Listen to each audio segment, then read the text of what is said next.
Hello दोस्तों, नमस्कार। मैं राजेश, आप सभी को अपने राजेश अकेडमी में स्वागत करता हूं। चलिए आज हम लोग पढ़ेंगे क्लास 10th बायोलॉजी। जो हम लोग का क्वेश्चन है, मनुष्य में लिंग निर्धारण पर संक्षिप्त टिप्पणी लिखिए। ये क्वेश्चन आपके बोर्ड में 3 नंबर का क्वेश्चन आता है। इसके बारे में संक्षिप्त में देखते हैं, इसको समझते हैं है क्या। ये पुरुष है, ये महिला है। जब पुरुष का यक्ष शुक्राणु और महिला का अंडाशय में ओवरी में यक्ष अंडाणु होता है, तो यक्ष शुक्राणु और यक्ष अंडाणु अगर ये दोनों अलग अलग हैं, यानी पुरुष का शुक्राणु मादा का अंडाशय अगर दोनों अलग है, इसको बोलते हैं युग्मक। यानी युग्मक हो गया। युग्मक क्या होता है कि जब पुरुष का शुक्राणु और मादा का अंडाशय दोनों अलग अलग होगा तो युग्मक होगा। जब यक्ष पुरुष का शुक्राणु और मादा का अंडाशय दोनों एक मिल जाएगा तो उसको बोलेंगे युग्मक। अब इसमें देखिए 44 क्रोमोसोम्स होते हैं। 44 क्रोमोसोम्स में अगर यक्ष होगा तो किसका संतान होगा? लड़की का संतान होगा। ये लड़की का संतान, यानी लड़की को इस प्रकार से पहचानते हैं कि लड़की का क्या है, लिंग निर्धारण होता है। तो उसमें लड़की के लिंग निर्धारण में क्या होता है? 44 प्लस यक्ष क्रोमोसोम्स होता है। 44 प्लस यक्ष क्रोमोसोम्स होता है। लड़के में समझते हैं तो जब पुरुष का यक्ष शुक्राणु, पुरुष का नहीं इसका महिला का यक्ष अंडाशय होगा और पुरुष का क्या होगा? वाई शुक्राणु होगा। तो अब यक्ष और वाई शुक्राणु मिलेंगे कितने? 44 क्रोमोसोम्स, यानी 44 शुक्राणु यक्ष होगा और वाई होगा। तो वाई किसका है? पुरुष का है। और यक्ष किसका है? महिला का है। तो इस प्रकार से जो संतान होगा वो लड़का होगा। अब देखिए जो महिला होती है, महिला में सिर्फ यक्ष यानी एक ही जोड़ी क्रोमोसोम्स पाए जाते हैं, सिर्फ यक्ष होता है। अब जबकि पुरुष में क्या होता है? यक्ष और वाई दो जोड़ी क्रोमोसोम पाए जाते हैं। यक्ष और वाई होता है, अलग अलग होते हैं। चित्र से समझते हैं कि ये है क्या। तो देखिए ये जब यक्ष शुक्राणु क्या होगा? ये शुक्राणु है। तो शुक्राणु किसका? पुरुष का। जब शुक्राणु पुरुष का और अंडाशय है मादा का, तो पुरुष और मादा जब दोनों का शुक्राणु मिलता है कहाँ पे? तो युग्मक में। ये क्या है? दोनों अलग अलग है, तो इसको युग्मक बोलेंगे। जैसे ही क्या होगा? उसके ओवरी में यानी निषेचन की क्रिया होगा। तो निषेचन की क्रिया कहाँ होता है? फैलोपियन ट्यूब में होता है। फैलोपियन ट्यूब में होगा तो जैसे ही पुरुष का शुक्राणु और मादा का अंडाशय दोनों मिलेगा, एक में हो जाएगा, तो ये होगा निषेचन की क्रिया। और निषेचन क्रिया कहाँ होता है? फैलोपियन ट्यूब में। तो उस क्रिया को बोलते हैं जाइगोट, यानी आपका हो गया युग्मनज।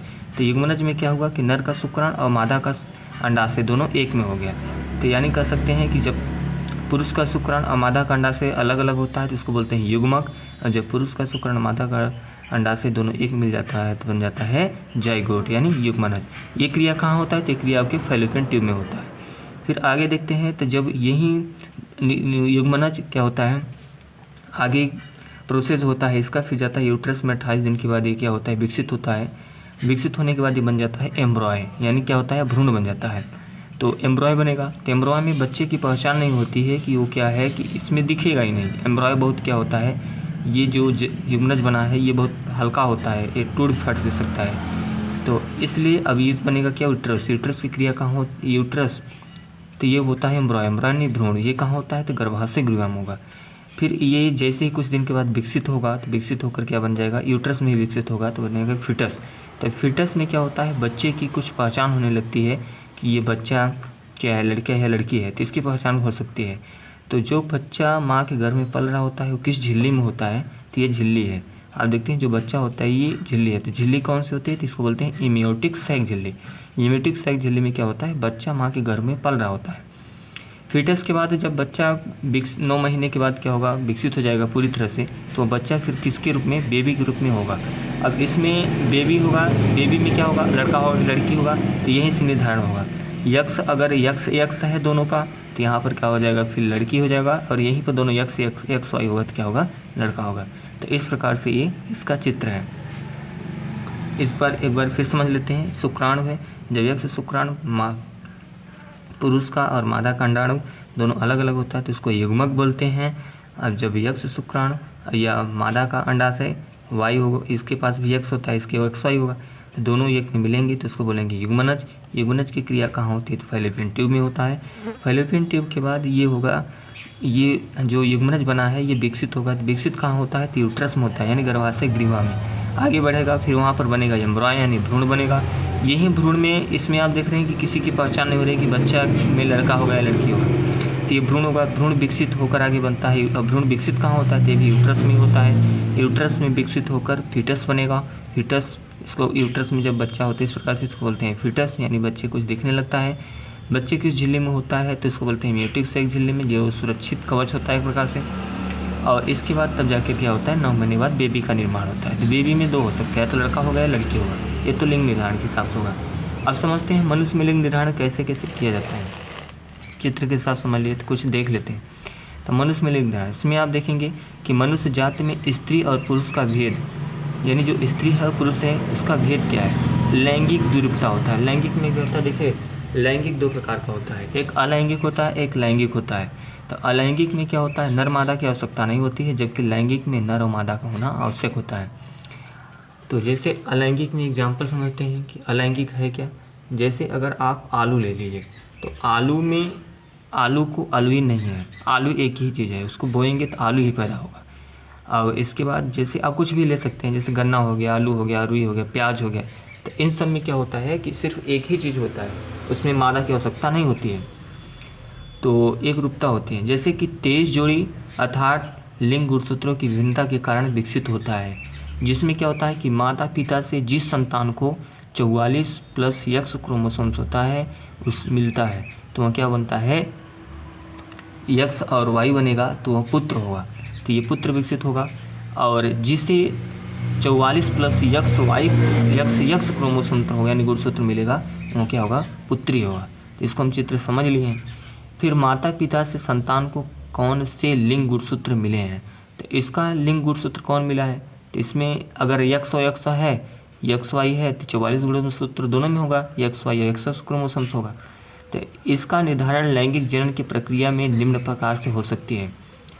इसको समझते हैं। जैसे पहला, स्त्री से प्राप्त होने वाले समस्त अंडाणु यानी ओवरी में एक ही प्रकार के युग्मकी होते हैं, यानी जो स्त्री में होता है इसमें हम समझ सके हैं कि स्त्री में क्या होता है, सिर्फ एक ही प्रकार का युग्मनज होता है, उसके पास सिर्फ XX होता है।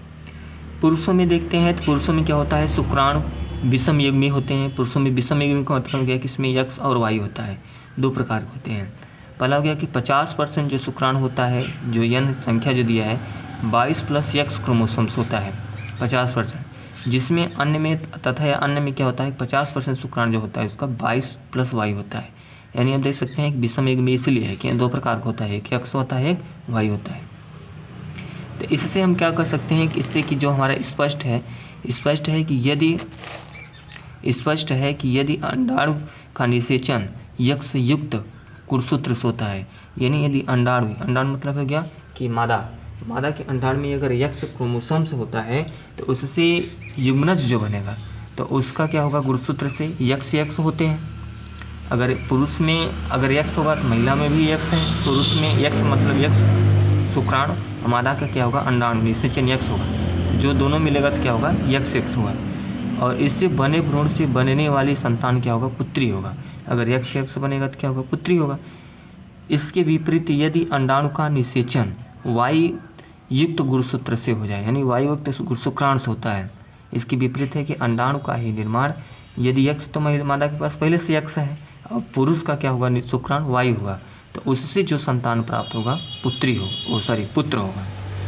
तो फिर समझ सकते हैं, स्पष्ट है कि यदि अंडाणु का निषेचन X यानी अंडाणु मादा का X होगा और पुरुष का क्या होगा, X शुक्राणु, ये दोनों जब मिलेगा युग्मनज बनेगा, तो युग्मनज क्या होगा, तब XY होगा, XX होगा। तो जब XX होगा तो जो भ्रूण में बच्चा बनेगा वो क्या होगा, जो संतान पैदा होगा वो संतान क्या होगा, पुत्री होगा। यदि इसके विपरीत देखें तो जो अंडाणु है यानी मादा का है, मादा के अंडाणु में अगर Y है तो Y गुणसूत्र से और X का गुणसूत्र होगा। यदि मादा का जो होगा, मादा का X होगा, पुरुष का Y होगा, तो X और Y दोनों मिलकर किसका संतान होगा, पुत्री का होगा। तो हम कह सकते हैं कि अतः यह स्पष्ट है कि पुत्री या पुत्र होने की संभावना समांतर सदैव बनी रहती है, जिसमें 50 से 50% होती है। यानी 50 से 50% का मतलब ये है कि या तो 50% उम्मीद है कि पुत्री पैदा होगा या 50% उम्मीद है पुत्र पैदा होगा। तो चलिए एक बार इसको हम चित्र फिर आपको दिखा देते हैं। ये आपका रहा क्वेश्चन, और क्वेश्चन को आंसर को हम पूरी तरह से अच्छे से समझ लिए हैं। इसको एक बार दोबारा वीडियो को देख लेंगे, आपको ज़्यादा समझ में आ जाएगा।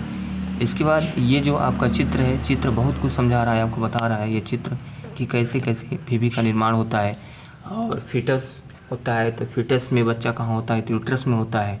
भ्रूण जब बच्चा होता है, एम्ब्रॉय जो होता है, तो बच्चा भी यूट्रस में होता है। फैलोपियन ट्यूब में क्या होता है, निषेचन क्रिया होता है, यहाँ युग्मनज होगा, तो यही आपका युग्मनज है। यदि यक्ष शुक्राणु और मादा का यक्ष अंडाशय दोनों मिलता है तो फीटस होता है, युग्मनज बनता है। तो इससे संतान जो होगा, यक्ष वाई से जो संतान होगा वो पुत्र का होगा। अगर यहीं पर यक्ष हो जाए, भी यक्ष होगा, तो दोनों का अगर यक्ष है तो फिर भी युग्मनज की क्रिया हमेशा आप जानिए कि फीटस यानी फैलोपियन ट्यूब में ही होगा, जाइगोट में ही।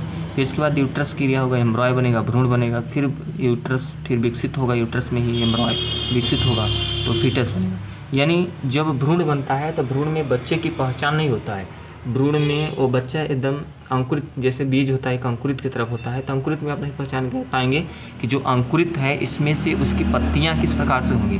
तो जब अंकुरित धीरे धीरे विकसित होता है तब पता चलता है कि हाँ ये पत्तियां क्या है, चने की पत्ती है, तो इस प्रकार से होगा, लहसुन का पत्ती है तो अलग होगा। तो इस प्रकार से उसका हम क्या कर सकते हैं, पहचान कर सकते हैं। तो जो बच्चा होगा भ्रूण होगा, फिर इसके बाद वही बच्चा क्या होगा, आगे विकसित होगा तो फीटस होगा। फीटस में जो होता है तो जो ये बच्चा यहीं पर ही जो बच्चा मतलब कि जो झिल्ली में होता है तो उस इमियोटिक सैक नामक झिल्ली में होता है। फिर इसके बाद यहाँ पर बेबी का निर्माण होता है। तो इस प्रकार से आप इस क्वेश्चन को पूरी तरह से नोट कर लीजिए और उम्मीद है कि आप इस क्वेश्चन को पूरी तरह से समझ गए होंगे। और इसके बाद नेक्स्ट क्लास में हम लोग और क्वेश्चन देखेंगे, बोर्ड से लेवल क्वेश्चन देख रहे हैं, ज़्यादा पूरे क्वेश्चन नहीं पढ़ेंगे। जो जो क्वेश्चन आपके इंपॉर्टेंट है क्वेश्चन, जैसे आप ये देख सकते हैं आपके 3 नंबर का क्वेश्चन है, यूपी बोर्ड में पूछा गया है और पूछा भी जाएगा। तो आज आप इस वीडियो क्लास को अच्छे तरीके से देख लीजिए और इस क्लास में कमेंट करके ज़रूर बताएं कि आपको क्लास कैसा लगा। हम लोग पूरी तरह से मेहनत करेंगे और मेहनत करेंगे आपको अच्छा देने की, आपको